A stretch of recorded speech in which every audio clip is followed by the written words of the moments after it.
হাসন বিধানসভার শীতলগ্রামে জোর কদমে চলছে নির্বাচনী প্রচার। আজ বিজেপি প্রার্থী এলাকায় ব্যাপক জনসংযোগ করেন। স্থানীয় মানুষের সঙ্গে কথা বলেন, তাদের সমস্যা শোনেন এবং পরিবর্তনের বার্তা তুলে ধরেন।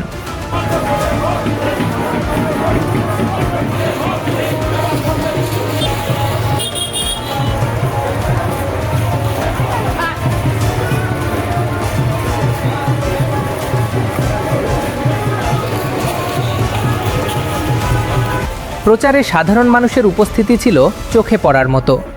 এলাকা জুড়ে দেখা যায় সমর্থকদের উৎসাহ ও উদ্দীপনা। ভোটের আগে এই প্রচার কতটা প্রভাব ফেলবে এখন সেটাই দেখার।